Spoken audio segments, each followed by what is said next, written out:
Before I say anything else, take your right hand and press your thumb firmly into the top of your left forearm. Hold it there for 5 full seconds. Now lift your thumb. Watch that pale dent. How quickly does your skin flush back to normal? If it takes more than a second or two, that's your circulation telling you something. And if you're on one of the 3 most prescribed blood pressure drugs in America, Amlodipine, Losartan, or Lisinopril, what's happening in that arm is directly connected to the choice that was made in your doctor's office. Here's the thing. Nearly half of all American adults have high blood pressure, and the vast majority of people over 60 who are treated for it end up on one of these 3 drugs. But almost no one is told why they got that one, and not the others. The differences between these 3 medications matter, especially after 60. They work through entirely different mechanisms. They carry different side effect profiles. And for some people, one of them can cause a problem they don't connect to their medication for months. That's not a conspiracy. It's just information that gets skipped in a 7-minute appointment. I've spent a long time reading the pharmacology research and tracking down real accounts from people managing this. And today I want to give you 5 things nobody tends to explain before you pick one of these drugs, so you can walk into your next appointment actually informed. And I want to flag something right up front. Later in this video, I'm going to show you what I call the quiet swap. A legitimate doctor-approved reason why some seniors do better switching from one of these drugs to another, and the exact conversation to have to make that happen. It costs nothing. It takes 1 appointment, and most people never think to ask. Don't skip ahead. The quiet swap only makes sense once you understand why these drugs are different in the first place. Let's start with the one most people are handed first. Quick note before we get into this. If you find this channel useful, subscribing is genuinely the clearest way to let me know real people are on the other side of these videos. That little signal matters more than you'd think. Okay, let's go. Start here, because without this, nothing else makes sense. Amlodipine is a calcium channel blocker. It works by relaxing the walls of your blood vessels, specifically by preventing calcium from entering the muscle cells that line those vessels. Looser walls, less resistance, lower pressure. It's been used for decades and it's effective. But the mechanism matters because it comes with a specific side effect profile we'll talk about in a moment.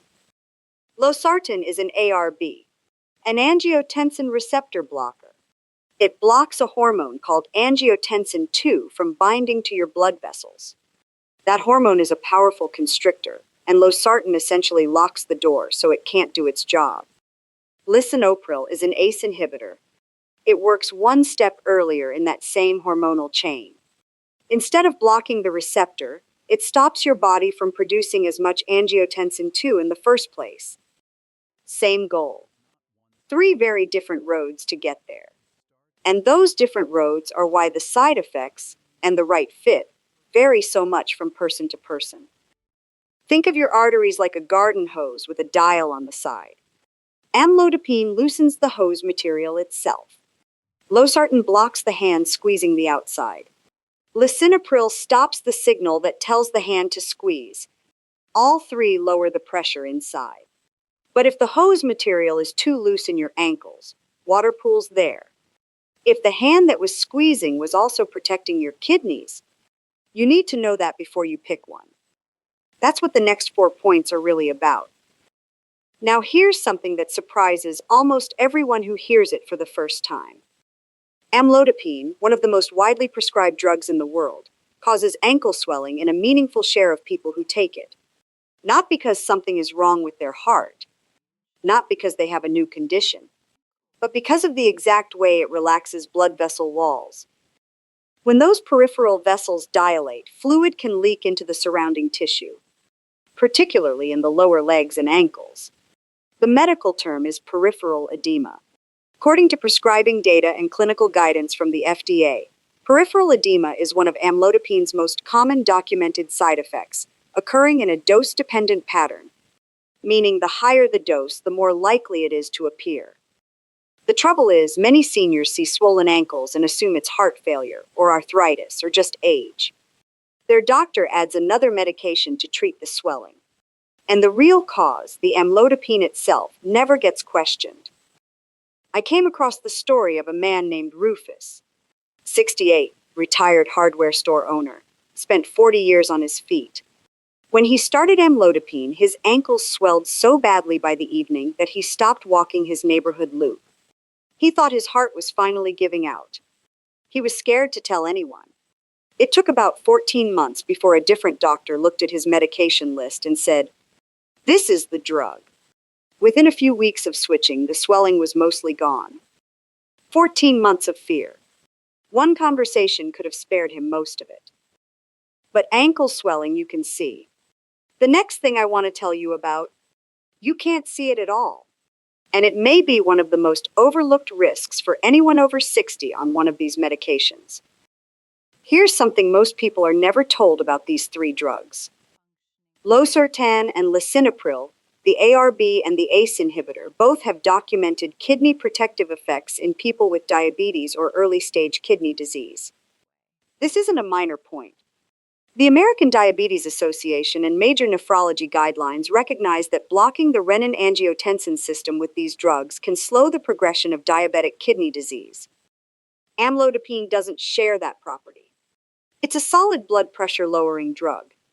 But if you have diabetes, or if your kidney function is already showing early decline, the choice between these medications isn't arbitrary.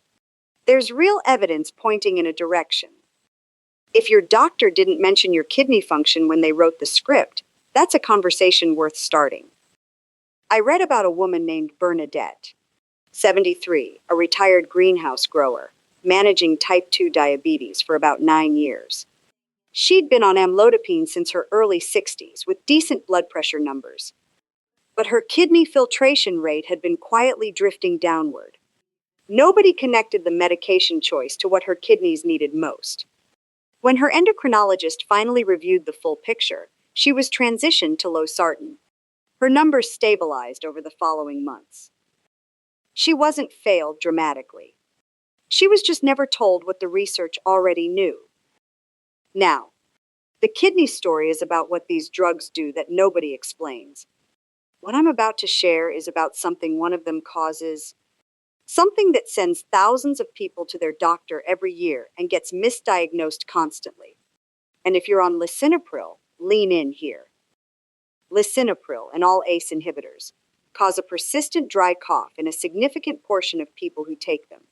The mechanism is well understood. ACE inhibitors raise levels of a compound called bradykinin in the lungs, and bradykinin irritates the airways. Published research and FDA labeling both document this.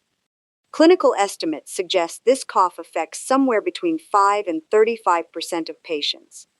And it's more common in women and in people of East Asian descent. Here's the critical piece.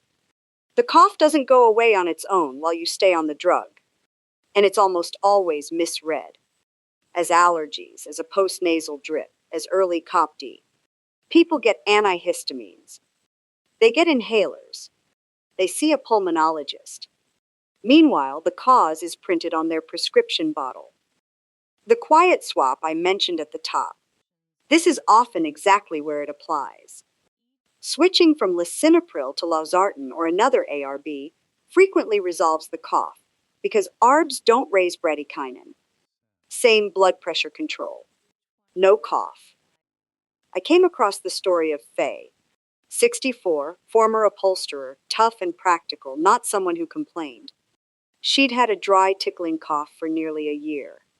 She'd tried allergy medication, changed her pillow, stopped keeping the windows open. Her GP checked her lungs and said they were clear. Then one day, a pharmacist, not a physician, looked at her medication list and said, "Is that cough new since you started lisinopril?" It was. Within about 3 weeks of switching to Losartan, the cough stopped. She said it was like someone finally turned off a tap. We're halfway through, and I want to pause for a second and ask you something. Drop a comment below. Are you on one of these three drugs right now? And did your doctor explain which one and why? I genuinely read these, and your answer helps me know what to cover next. If you're watching this and you've been on Lisinopril with an unexplained cough, or Amlodipine with swollen ankles, you're not alone, and that matters. And if you know someone who just got put on one of these and hasn't asked their doctor any of these questions yet, share this with them. One tap. It might save them a year of confusion. Now, we've covered the mechanics, the kidney factor, and the cough. But there's a layer underneath all of this that ties everything together. And it has to do with something called first dose hypotension, and why it hits harder after 60 than it does at 40. After 60, your cardiovascular system responds differently to blood pressure medication than it did at 40. Your baroreceptors, the pressure sensors in your arteries, become less sensitive with age. Your arteries themselves are stiffer, and your kidneys clear medication more slowly. This combination means that what looks like a standard dose on a prescription can hit harder and last longer in a 60-plus body than the standard dosing tables account for. The result is first dose hypotension, a sudden drop in blood pressure, particularly when you stand up, lightheadedness, dizziness, in some cases a fall. All three of these drugs carry this risk, but the timing and severity differ. Lisinopril and Losartan tend to have a more gradual onset. Amlodipine has a slow build, but it accumulates in the body over days, meaning effects can intensify after the first week rather than the first dose. This is why home monitoring matters so much in the first 2 to 4 weeks on any of these drugs. Not to panic, but to track. A reading that drops significantly from your baseline when you stand, or consistent readings below 100 systolic, are worth a phone call to your doctor. The guidance from the American Heart Association is consistent on this. Home blood pressure monitoring provides information that a once-monthly clinic reading simply cannot. I read about a man named Otis, 71, retired barber, calm and self-sufficient. When he started Lisinopril, his doctor said his pressure was running high, and they needed to act. First week in, Otis noticed he felt dizzy every time he stood up from his barber chair in the garage where he still did occasional cuts. He bought a home cuff on his daughter's advice. His standing readings were consistently dropping more than 20 points from his sitting numbers. He called his doctor, who lowered the dose slightly. The dizziness resolved within about 10 days.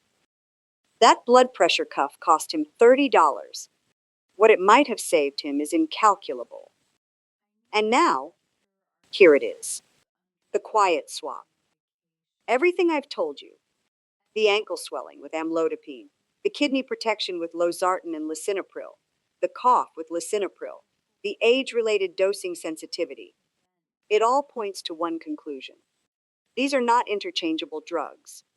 And you have a right to understand which one was chosen for you and why.